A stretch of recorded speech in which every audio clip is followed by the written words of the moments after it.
Hello friends, అందరూ ఎలా ఉన్నారు? బాగున్నారా? ఇక్కడైతే మా ఊరు వెనకాల చెరువు అనమాట.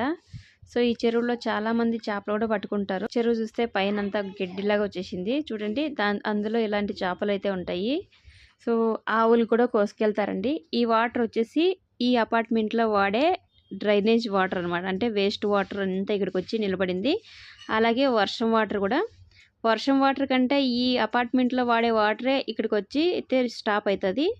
సో దీనివల్ల చాలా ఇంతకుముందు వర్షం వచ్చినప్పుడు ఈ అపార్ట్మెంట్ నీళ్ళు వచ్చినప్పుడు ఈ పక్కన ఊరంతా మునిగిపోయిందండి. మునిగిపోయి చాలామంది అయితే ఇళ్ళన్నీ వదిలేసి ఖాళీ చేసుకొని అయితే వెళ్ళిపోయి చాలామంది రెంట్కి అయితే ఉంటున్నారు. చూసారు కదా, ఇక్కడ ఆవులు అయితే కోసుకుంటున్నారు. ఇంకొంతమంది డబ్బులు ఉండే వాళ్ళైతే ఇల్లంతా హైడ్ చేసుకొని మళ్ళీ సరి చేసుకున్నారనమాట. ఇక డ్యూటీ నుంచి అయితే ఇంటికి వస్తున్నాను. ఎండ అయితే చాలా ఎక్కువ ఉందండి బెంగళూరులో. మార్నింగ్ చల్లగా ఉంటుంది కానీ ఎండ మామూలుగా ఉండదు మధ్యాహ్నంలో. సో ఇంటికి వచ్చి అలసిపోయి నిద్రపోయాను. చిట్టి అయితే వీడియో షూట్ చేసాడు.